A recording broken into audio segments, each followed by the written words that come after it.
Saskia Bricmont, 2022, année de la jeunesse européenne. Vous en pensez quoi?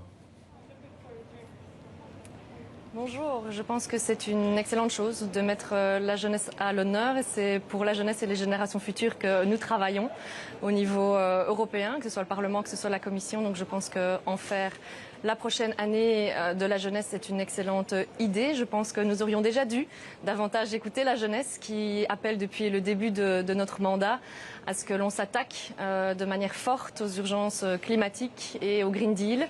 Et nous avons vu que les événements de cet été confirment la nécessité d'agir de manière urgente pour accélérer la transition climatique, mais faire en sorte aussi que cette transition soit sociale.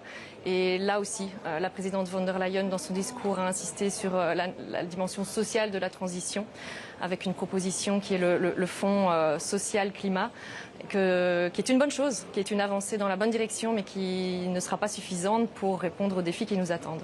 Vous trouvez que sur le pacte vert européen, justement, que l'Union ne va pas assez vite ? Je pense que nous restons dans un problème de cohérence des politiques, effectivement. Donc, il y a des avancées. Ces dernières années, nous avons adopté la loi climat, donc, qui fait en sorte de mettre dans un cadre légal, une loi, les différents objectifs climatiques. Nous les voulions plus ambitieux parce qu'on sait qu'on doit suivre l'avis des scientifiques pour faire en sorte de limiter la hausse des températures, pour limiter aussi les catastrophes telles que celles que nous venons de vivre dans nos pays européens, dont le mien, la Belgique, pour limiter les dégâts et les coûts humains et environnementaux du réchauffement climatique, que ce soit en Europe mais aussi dans le reste du monde. Et là, nous devons très clairement accélérer le processus et améliorer la cohérence des politiques. Et là, quand on regarde du côté de la politique agricole commune et l'agriculture intensive, nous restons dans ces mêmes schémas d'exploitation intensive des terres.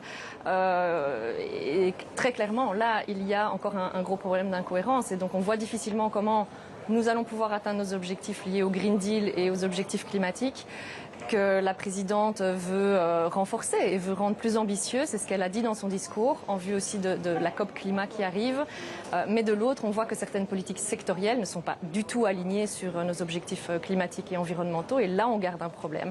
Et là, je pense que nous devons aussi faire le bilan des 2 années de pandémie, de l'année et demie de pandémie de laquelle nous sortons, puisqu'il y a des liens, des enjeux clairs de perte de biodiversité, de dégradation de l'environnement qui accélèrent la propagation de virus comme celui de la Covid. Et là, on n'a malheureusement pas entendu la présidente sur ce sujet-là. Alors, on a entendu aussi Ursula von der Leyen parler de l'Afghanistan, annonçant une aide humanitaire supplémentaire de 100 millions d'euros. Face à ce dossier afghan et peut-être aussi à la faiblesse politique et diplomatique de l'Union européenne, une des priorités annoncées aussi par la présidente de la Commission, c'est le développement d'une Europe de la défense. C'est une décision qui vous convient, ça ?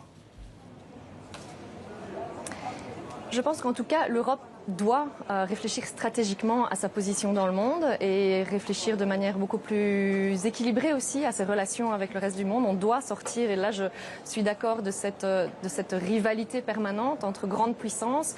L'Europe est loin d'être le petit pousset. L'Europe a une place à prendre dans le monde. Je pense que la place principale qu'elle doit prendre, c'est en matière de transition écologique. C'est aussi une question d'avenir économique et social de notre continent. Mais en termes géostratégiques, elle doit aussi pouvoir se positionner. Et on voit effectivement que dans la réponse apportée au dossier afghan, l'Europe n'a pas sa place aujourd'hui et doit la retrouver. Donc effectivement, avoir une réflexion sur la place géostratégique et géopolitique de l'Union européenne est importante. Une Europe de la défense, nous n'y sommes pas particulièrement favorables, mais en tout cas réfléchir à une rationalisation et une organisation de la politique extérieure est pour nous nécessaire. Et la réponse qui est apportée aujourd'hui dans le dossier afghan, notamment par rapport à la problématique des réfugiés, n'en est pas une aujourd'hui. Externaliser cette réponse vers des pays qui ne respecteront pas nécessairement les droits des migrants et des réfugiés n'est pas pour nous la réponse à apporter. Et là aussi, l'Europe doit retrouver sa place dans le monde et ne pas bâtir des murs comme d'autres pays le font, mais au contraire être un continent de la solidarité et de l'accueil et retrouver ses valeurs fondatrices. Merci. Et c'est ainsi qu'elle pourra se positionner dans le monde. Merci Saskia Bricmont d'avoir répondu à nos questions sur TV5 Monde.